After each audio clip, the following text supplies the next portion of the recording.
What's going on, everybody? Today, we're going to be going over what's going on in the market. Crazy times right now, especially with oil prices. So, we're going to start with that. Let's just get right into it. So, basically, what we're looking at here are oil prices over or since 1970. And what it shows us is every single time that oil has crossed that threshold. I believe it's like 100. Yeah, I think it's $104. That's showing the deviation, but every time it crosses $104, it's followed by a recession. Every time in the last 50 years, without fail. And we have crossed that point right now, as you can see at the end. The only time it kind of deviated was COVID. It looked like it didn't quite cross that line. But that's because, COVID was just like not related to oil at all. But it's interesting. I always think of these charts as like, it always works until it doesn't, but I don't know. It is a little spooky. There's definitely a high chance of recession at the moment. I mean, I agree with you there, but like I've said from the beginning, from when we made the channel, and like you and I have talked many times off camera, I expect a major recession to hit us this year. And when I don't think it's going to be, and I think I said this in our last video, I don't think it's going to be as long as a typical recession is. I just think it's going to hit very hard and very fast. Mm-hmm. I think we'll have like an extreme situation for maybe 6 months, 8 months to a year. That'll be very, very bad. And a lot of people, unfortunately, won't recover from it. But I don't think that we're going to have that 5 to 10 year recession like what we're used to having. But I do think that we will have one. It will be extreme. A lot of people will unfortunately lose money, and because of the quickness, a lot of people won't be able to prepare for it, nor will they be able to recover from it. So I am in agreement with you there. It's just trying to see like when that time is. Typically in like history, it usually happens around very late March to mid-April. It usually is when it starts. So I mean, I guess we'll see. Yeah, it'll be interesting to see like what causes it. I guess like the main, like the fears keep changing. That's the thing. Like the market will just like find so many narratives, bro. Yeah, they'll just find whatever's negative. That's why I like always hesitant to say stuff like I'm sure there's going to be one, or like even though it looks like it, like right now the fear is oil prices because of Russia. Like we're fearing an oil induced recession right now. But the thing is though, it's like I mean, that's just one. I mean, you have so many different like black swans that you can pick from at this point. You have inflation as one, right? You have the whole oil thing with Russia. You have the actual threat of there possibly being a war happening. That's another one. Mm-hmm. Like the Fed and their interest rates. You have still have the pandemic that like a lot of people are worried about. I mean, that's not even being talked about anymore. I'm not even going to get into that. I'm going to just leave that where that is. But it's been like at first it was inflation. Everybody's scared of inflation ever since like December or like end of last year, because inflation started going up. Everyone's scared, right? And then everybody got scared of the Fed meeting that's coming up in that's next week. Or wait, it's a week from today. The Fed meeting, because they're scared of them raising interest rates. Then Russia happened. So now everybody's just scared of Russia and the oil prices, and they're not so worried about any of the other stuff anymore, because now the Fed's going to be kind of like my guess is they'll probably raise it half, like a quarter of a point, and be like super conservative because of Russia. Because I think the idea that the Fed's having, at least in my mind, would be that they need to curb demand, right, and cut back the money supply, and Russia might just do that, or and the oil prices might just naturally do that. So they might not need to raise rates as much, Definitely. People might just spend less right now. Like it's yeah. There's a lot of things that you can pick from, a lot of narratives that you can pick from. I even posted this a couple days, like I think sometime last week as well, where like, all right, a lot of these countries are saying, oh, we're going to ban crypto. We're going to ban crypto. Crypto is bad, right?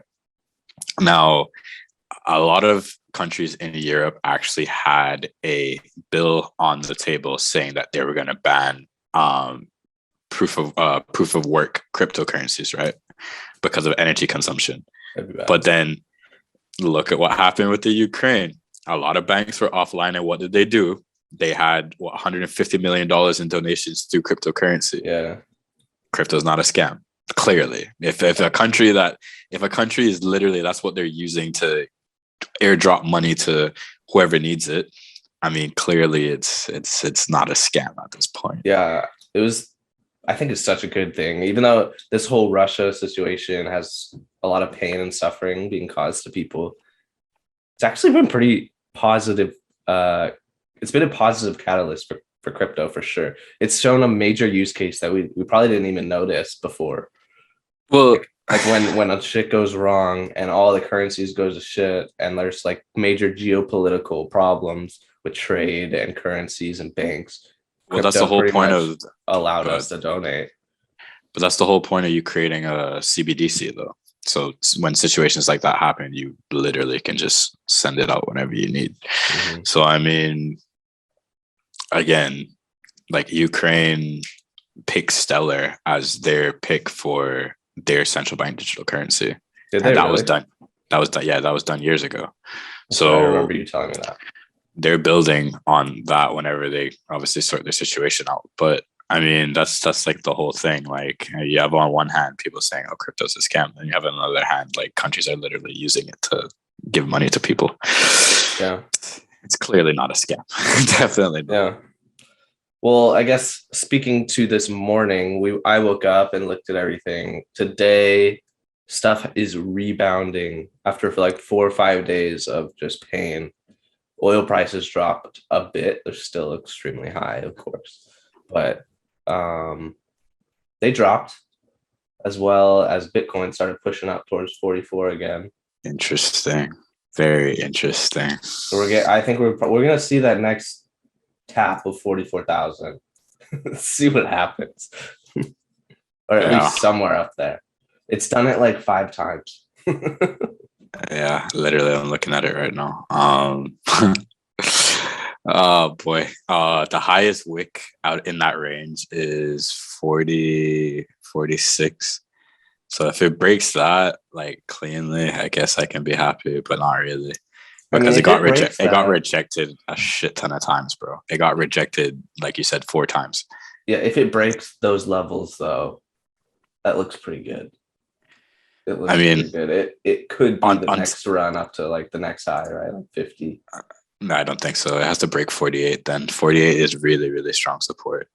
48,000 is pretty strong. 48 tapped 1, 2, 3. 48,000 triple tapped. So I mean, it'd have to break that too. But if it runs to like 48 to 50, that'll cause our coins to go up a bit. Yeah. Yeah, should do. Probably would be good. I'm rooting for Bitcoin right now. It's deviated from my structure, which is really good to see, because that'd be kind of crazy for it to follow the exact same structure for this cycle. Doesn't make sense to do that, but it followed it for almost 6 months. So yeah, it's very interesting. Okay, so moving on, let's just talk a little bit about what Biden said yesterday about oil. So yesterday he came out and said, it was pretty brief. He said, we're banning Russian oil imports as well as Russian natural gas. And some of the key points were, he said that he realizes a lot of European countries aren't in the same state that we are and rely on Russian oil a lot more than we do. So they're not able to just come out and ban this stuff. Exactly. So he said he's working with those countries to try and develop the best solutions. But for us, it's possible. Another thing he said is we are a net carbon exporter. A net energy exporter. So we export more energy than we use, is what he said. Secondly, he addressed I don't want to say rumor, or the statement that people make that he basically halts production in the US of oil and energy, and that he's delaying it in some way. So So he basically said that he does not do that, and that ever since the beginning of his election, there's been already 9,000. He's in his term. He's approved 9,000 oil drilling rigs that would easily produce our oil necessities in the U.S., but they haven't done it yet, and there's nothing he can really do about that. Is what he's saying. I'm gonna be honest with you. Anything that comes out of his mouth, and I'm sorry to say this, whether people are gonna hate on me or not, but he's the type of person to do as I say, not as I do, or don't watch what I do. Like, to be honest, they talk a lot of crap. Like, a lot of things that they said that they were gonna fix, they have not fixed. That's just facts. True. I mean, with the gas crisis right now, you literally could reinstate the Keystone pipeline. It is the biggest pipeline in the US right now. That could solve a ton of issues. I mean, that's just a fact. It's not even an opinion. Mm-hmm. It would also create a ton of jobs, obviously. But it's something that you don't have to import. It's in-house. It runs straight from Canada, from Alberta, all the way through to Texas. Like that solves a major issue. And like you said, 9,000 oil rigs, but hasn't been done yet. Now you're in a crisis. Like, are you going to help people or not? Like, there's a lot of issues that have unfortunately fallen on his watch. Also because he's undone a lot of things that the previous person that was in power has done. I shared this with you, and it's not because I'm picking any political sides, because I'm like, I was just looking at what I see, right? Mm-hmm. And I said this to you the other day, and I was like, look, if the other person was in power, a lot of these things would not have come to light. And because of their economic mindset, basically, in that sort of way. No, I don't want to say anything about their personal life because I don't care. I'm not talking about that. Like, you can draw your own personal opinions on the person itself, but the policies that they had were really, really good. So I disagree. To what extent? With most of what you just said, I think. Why? But not all of it. Not all of it. Obviously, you're correct. So I was wrong. I looked at the Keystone pipeline and like what it produces. It would produce.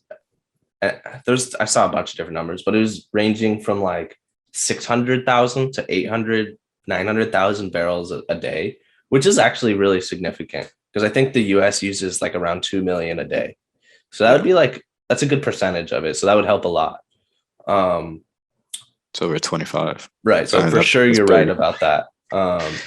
But with the reason it's shut down, I'm not 100% sure. I just know that in the beginning, right as Trump, like I think it was during the election, that was like one of the biggest oil spills from it, like ever. So there was this huge environmental push to shut it down at that moment. So like if you look at it from his perspective, right, what is he supposed to do, right? When he's registered as a Democrat and he's supposed to be for the climate, and there's a massive oil spill, right? He has to shut. That was part of the reason he ran on it.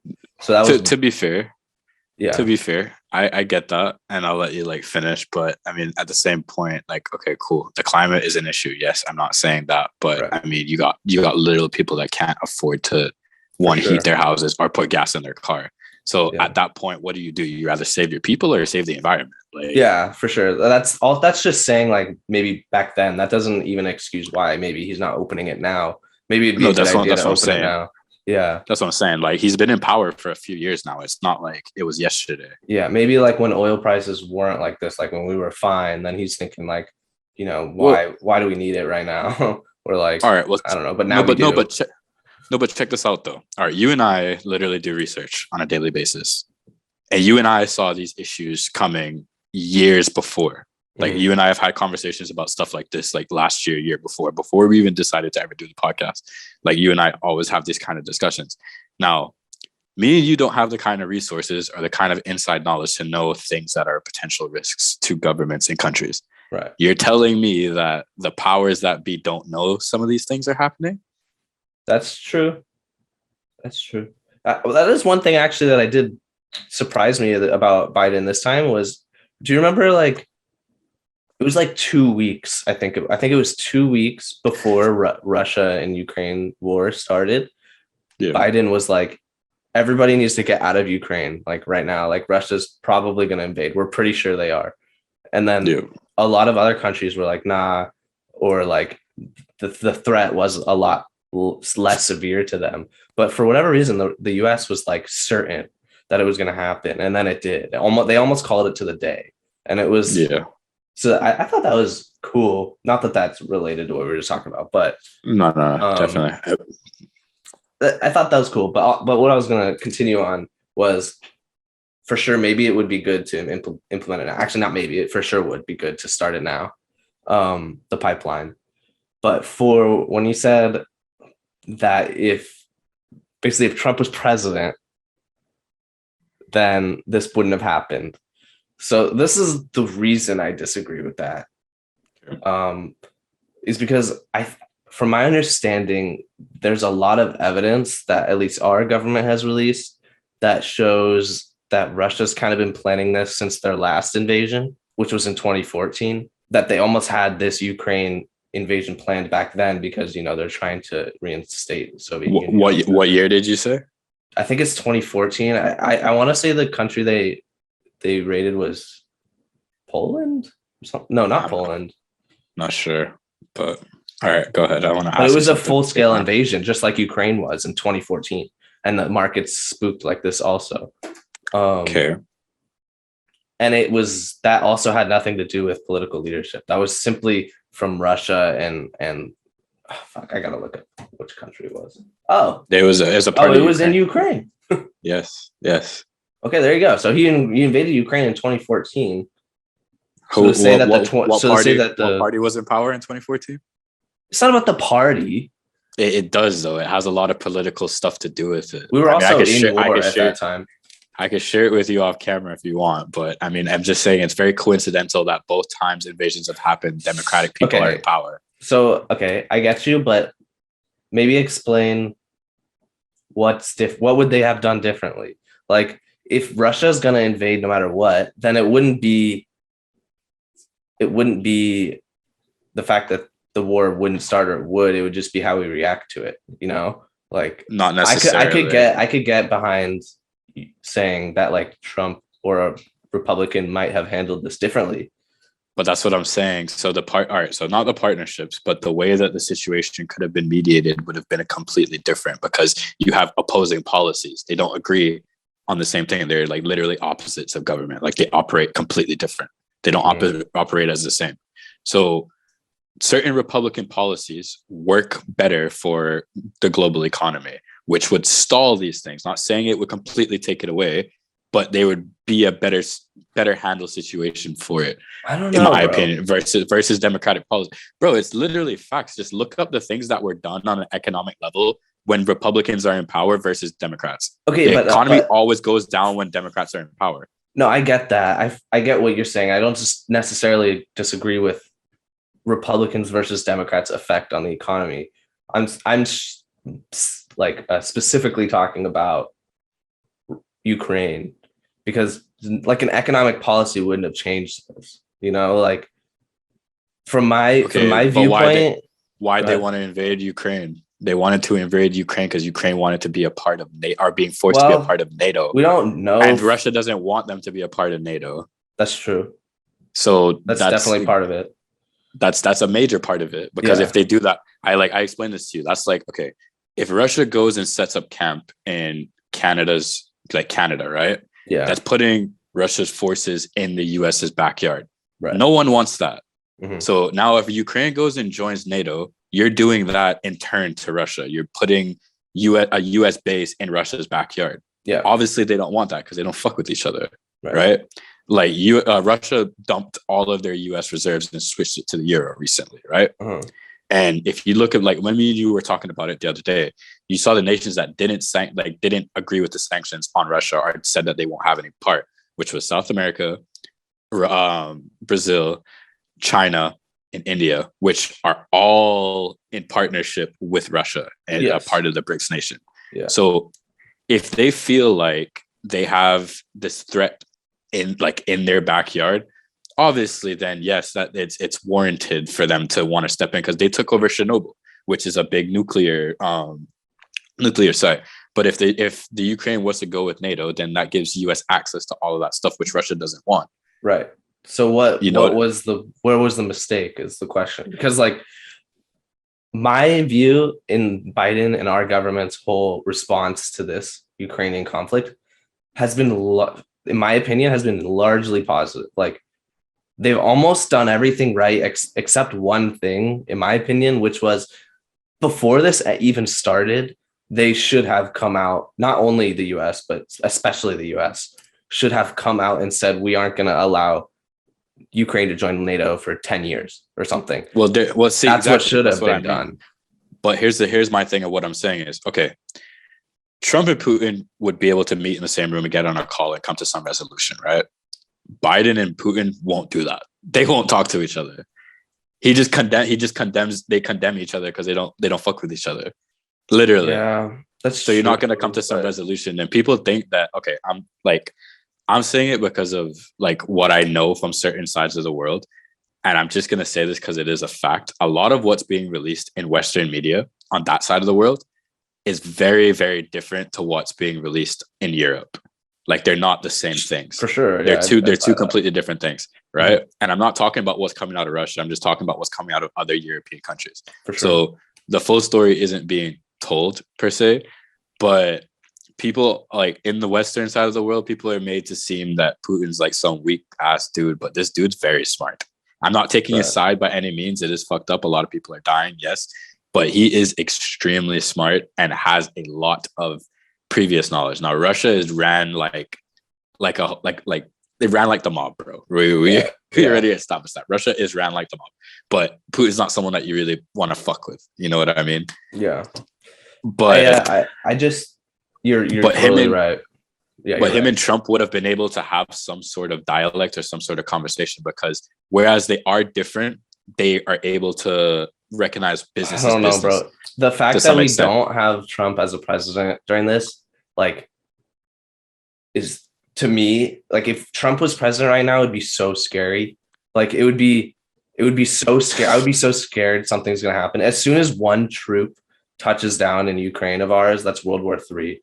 Or as soon as one of our tanks gets a little too close, it's World War III. That's why I feel like Biden. That's what I'm saying. Has done it wouldn't have gotten to that. It wouldn't have gotten to that point, though. That's what I personally believe. Obviously, we disagree there, but I don't think it would have ever gotten to that point because of what you just said.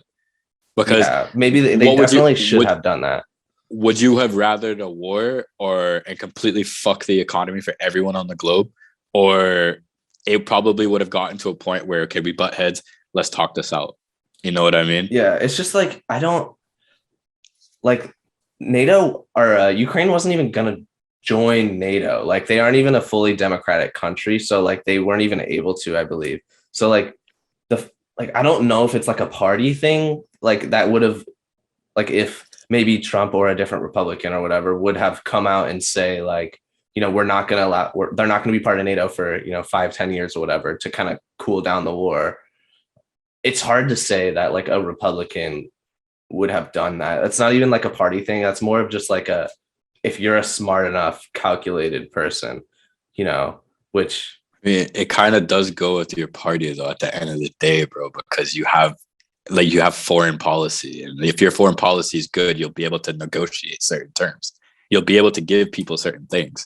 Right. If your foreign policy is not good, it's just not good. Then like I'm sorry. I guess that was just like the only thing that could have been done better, in my opinion. And it's even hard to say if that would have stopped the war. You don't even know if it would have.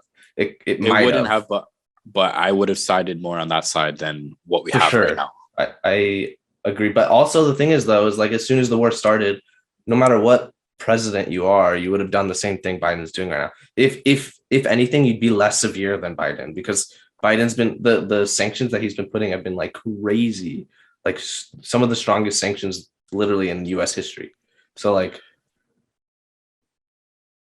he's being as strict as he could since it started and he's probably doing all he can.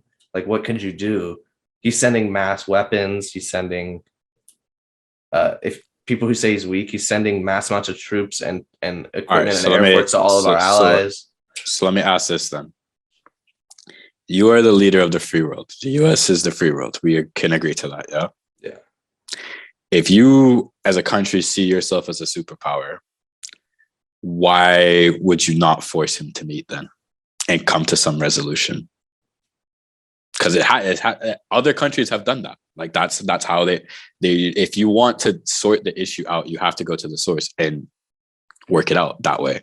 Like that does. I wonder, No, has he not even reached out? No, they won't talk to each other. He said he won't talk to him. Let's look it up. I thought I remembered seeing him try to, but I don't know if that's gonna change, but he said he won't talk to him. That's what I mean. That's the difference. Like Trump will definitely get on a call and be like, got on a call and thing. But it's one thing if I'm sitting at home and I'm sending you weapons and stuff like that. That doesn't show that I'm strong. It shows I support you, but it doesn't show that I'm strong.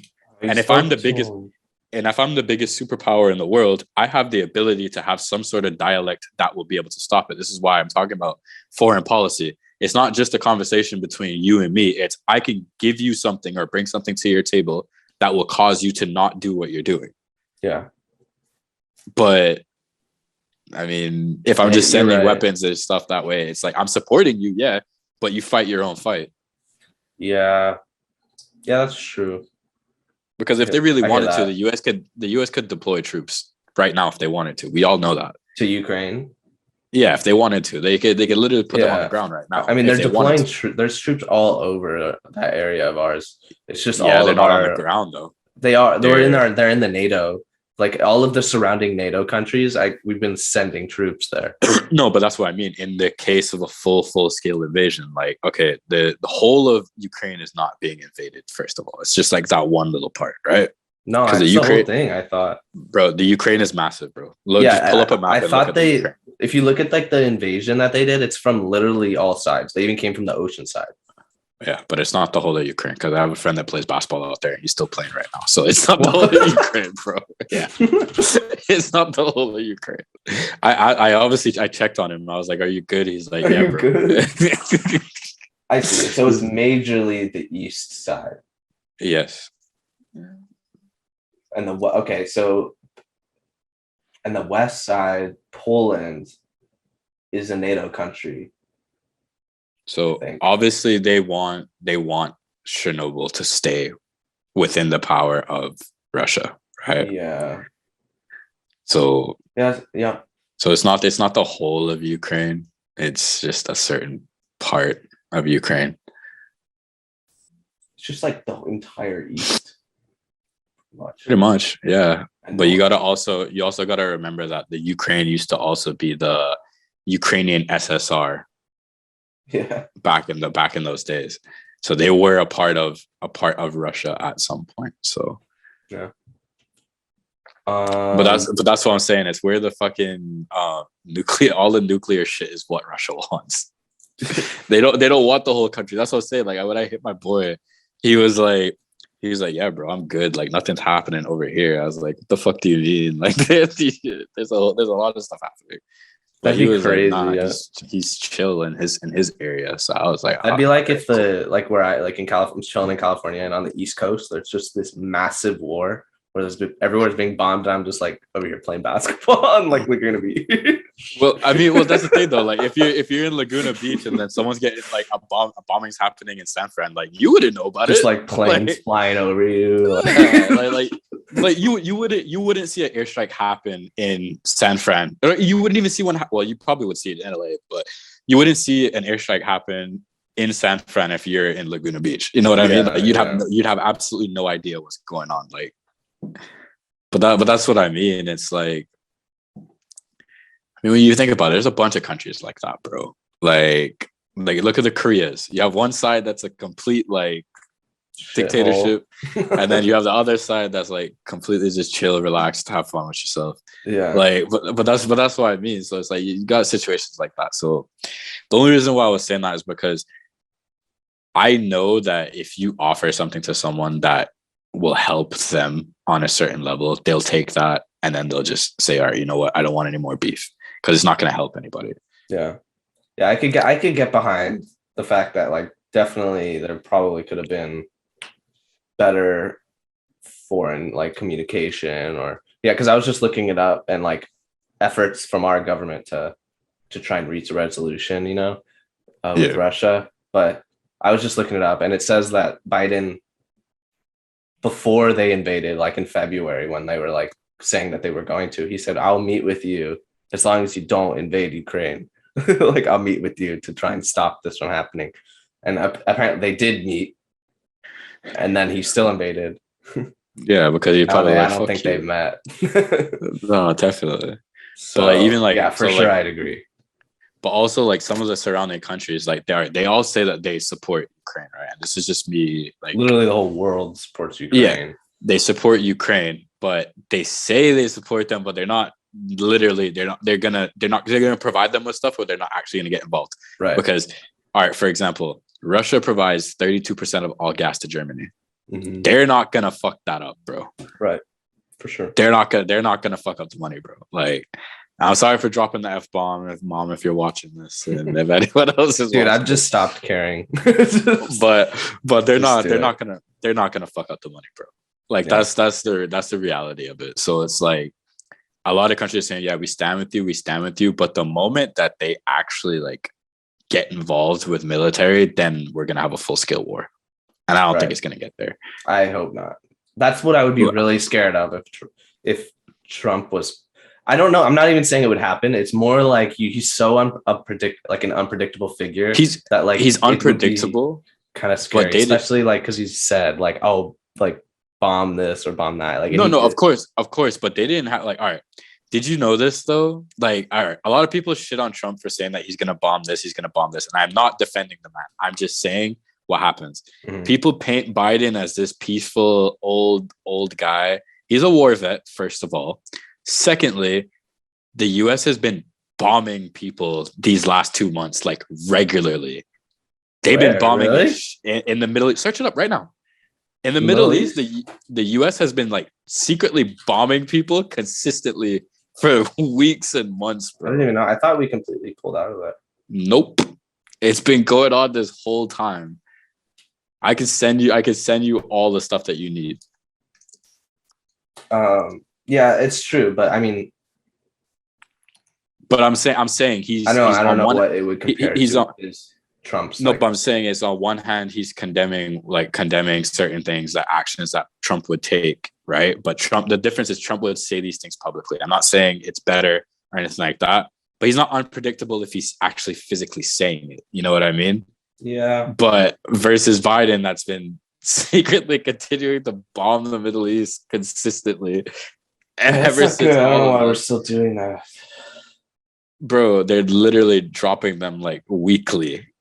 Like Or weekly. actually, the one that happened recently, the last couple months, was I think they killed a terrorist leader in a bombing. Bro, they had a bombing 2 weeks ago. Oh well, like it's not just one bombing, is what I'm saying. It's many attacks that are continuing to happen. They're just not being publicized in the news. Yeah, I don't know. It's hard to see. Maybe we will find out what will happen. Maybe Trump will be president again. We'll see. Oh my gosh, I'm not saying anything about him being president. I'm just saying like it's not even about him, bro. It's about the Republican economic policies that I support, because like the policies are good though. The policies are way better for economies around the world, and they're better for the American economies. Like, all right, even for example, our parents, they benefit very well when Republicans are in power. Right. And not talking about like a social view, not talking about your emotions. I'm just talking strictly about the economy and being able to put fucking food on your plate. Yeah. I think you're emotions don't largely play right. roles. Yeah, you're definitely right. I wouldn't say all, like, I don't think it's black and white, but no, definitely not. But there are definitely like liberal or like democratic policy, like economic policy that is helpful in certain times. Like, for example, 100%. like, for example, this is something I was thinking of, maybe we had enough like of like a Trump Republican, like for the market kind of president that kind of just like pushed our economy like into this huge boom, right? For like way too long, to be honest. We were like way overdue, and we still are No, overdue. 100%. Like he was lowering 100%. interest rates when everyone was saying you need to like be starting to raise interest rates. And so Yeah, now we definitely. got to this point, right? Now we're at a standstill because our interest rates are at zero, pretty much, and like, which is what usually like a Republican would do, right? They want everything to boom and they'll lower interest rates and do all these things, which is good. Like people make money, but they don't see the end side of it, right? Which is like a long-term recession. That's a possibility. So like, just like it's like in certain times, I was thinking like maybe we had that boom and we actually needed someone like Biden or someone who's gonna slow things down a bit. Yeah. So it's more just like it's not black and white. I don't think it's more like whatever the time calls for, whatever's going on.